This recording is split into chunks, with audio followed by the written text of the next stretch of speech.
progress gets interrupted and how to come back without starting over. Name the real reason.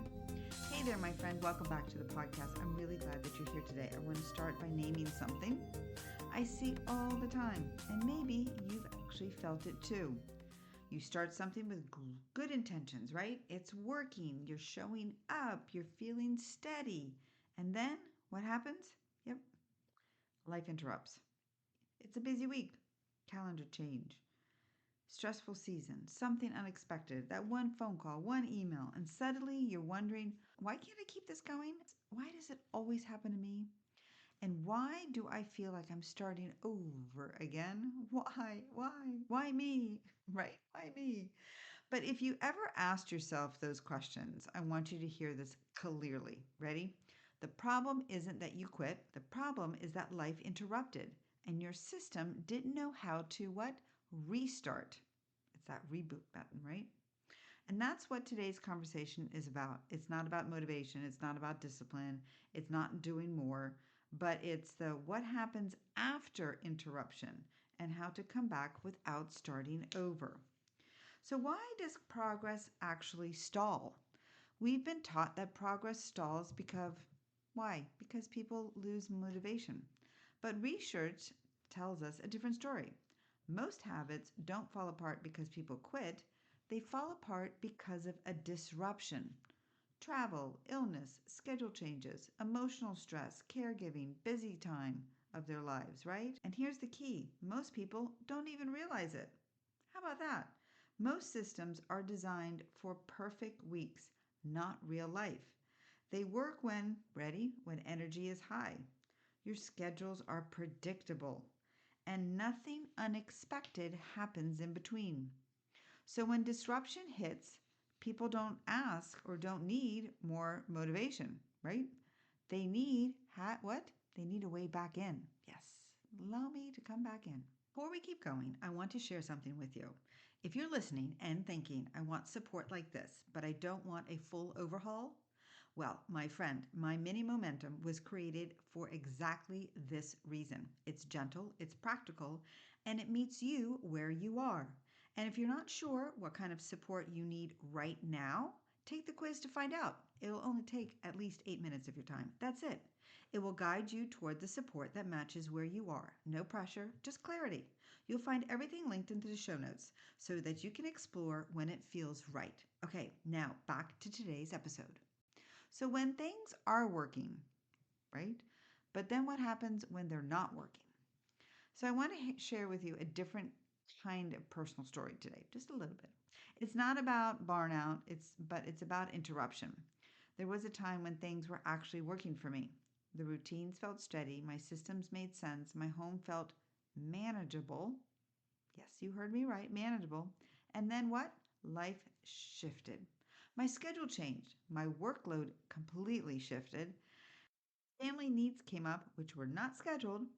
Nothing dramatic, but hey, that's what it is. This is what we call real life, right? What we live in and day out. And slowly things started to unravel. Not because I started caring, not because I wasn't trying, but because the systems I had built assumed, you heard, yes, assumed, and you know what happens when you assume, consistency. They didn't account for those interruptions. And I remember thinking, why does it feel so hard to get back to something that used to work? And that's when I realized something important. I didn't plan a new plan. I didn't need a new plan. I already had one. I needed a re-entry point to say, hey, listen, can I come in? That realization changed how I think about organizing routines and progress. And it's something I see with clients all the time. So here we are. Remember something. Interruption is not failure. So let me give you a couple of real examples. A client had a system that worked beautifully until what? Guess what? This kid's schedule changed. There we go. There you have it. That's that one thing. Practices shifted, pickups changed. Days felt fragmented. She told me, I don't know what's wrong with me. I was doing really well. I had everything going. It was like just going forward, but nothing was wrong with her. Her systems required daily perfection.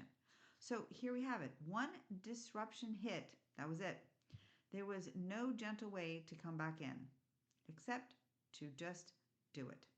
Another client decluttered successfully. Then caregiving season began. Yes, you heard me right, because she had to take care of a family member. Time disappeared, energy shifted. The clutter slowly returned. Yes, it did. It crept back in little by little. Not because she failed, but because there was no pause and a no resume plan, right? And that is what I always remind clients. Progress doesn't disappear, it was interrupted. And those are two very different things. So, invisible progress blockers. There are a few things that quietly block progress, and most people never realize they're happening.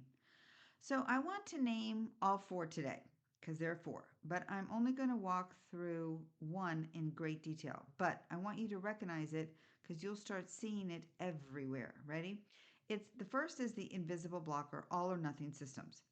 They are the systems that work just beautifully as long as life what stays calm without interruptions. They assume consistent energy, predictable schedules, but and no interruptions. So let me give you an example. A morning routine, which I so love. That looks like great on paper, but what happens? This is what's happening on paper. Ready? You wake up early, you work out, you do your journaling if you do, you unload the dishwasher while the coffee is brewing. I'm raising my hand because that is all about me. Quiet time before the day starts. And when everything lines up, it feels what? Oh, amazing. But then what? Life happens. You oversleep, which has happened one day. And you're like, what? A kid gets sick and you have an early meeting. Or what about you have to go travel? And then suddenly the entire routine feels broken. So instead of adjusting it, you just abandon it. You're like, whatever. Not because you don't want to, but because there's no scaled down version. There's no minimum version that still counts. That's, again, all or nothing system. If it doesn't fail because you failed, it fails because it wasn't designed for interruption. Real momentum doesn't come from perfect routines, it comes from routines that welcome you back. So here is another no entry point example of the invisible blocker. This is when a system works until you miss a day or a week, and then there's no obvious way to step back in without feeling like you're starting from scratch. So, who's been there? Yes, raise your hand. I have. I know I have. The third invisible blocker is too many decisions. Because remember, we make 35,000 decisions a day. Restarting feels heavy because it requires thinking. Maybe you overthink, choosing and planning so you don't avoid it altogether. The fourth invisible blocker is the shame based self talk. Yep, here we go. Ready? Thoughts come a play as I should be farther along. Always do this. Why can't I have the energy to do it? It's so simple. I know I could do it. And then shame quietly delays the re entry every single time. So, the science of coming back. There's research showing that people are far more likely to resume habits when starting feels ready for your restarting, when it feels small, remember, step by step, little by little, that it's familiar because you know what you're doing, and neutral. There's no punishing. Pressure and shame delay consistency because consistency also makes it also sustainable.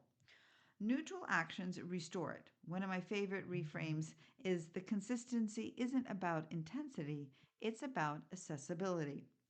If it's easy to return, guess what? What we're going to do? We're going to be going right back to it, right? And you will because it's easy. The question that changes everything. So instead of asking yourself, why can't I stick with this? Try asking, how easy is it for me to come back when life gets chaotic, when there's interruptions? Because life will, my friend, sad to say, but it's going to happen, interrupt again. And that's not failure. That's actually reality. That's literally life 101, right? Momentum isn't about never stopping. It's about knowing how to return. So we have that February March bridge. February taught us something important, that life isn't predictable, the energy fluctuates, schedules shift, but always, of course. But March doesn't need more pressure, it needs systems that welcome you back. So here's a challenge for you this week. You ready? Just a little one. This week, just notice where life interrupted you. Not to fix it, not to judge it, but just to notice. And ask yourself what would make restarting easier here. And that's it. That's all you need to do. Simple task, simple challenge, right? So there's the 26 on 26 reentry, not perfection. And that's exactly why I created this. It actually will be posted in the show notes. It's not about finishing anything, it's about reentry. 26 small, doable ways to come back in a gently, realistically, and without pressure. It's not a to do list, my friend. It's just a challenge. It's not even a challenge. At least I can say that. It's just a menu. You choose one because momentum doesn't come from doing everything all at the same time. Or if you just block time and it has to be all done. It comes from choosing something and letting that be enough because you will see the before and after and the results. Just sharing that with you because before we wrap up, I want to leave you with this. If progress has stalled, if routines have slipped, if life interrupted, please remember this. You did not fail. Momentum doesn't require perfection, it requires permission to return. If this episode helped you stop blaming yourself, because you should not, and start designing for real life, then it did exactly what it was meant to do. I'm cheering you on, my friend, as always. Until next week.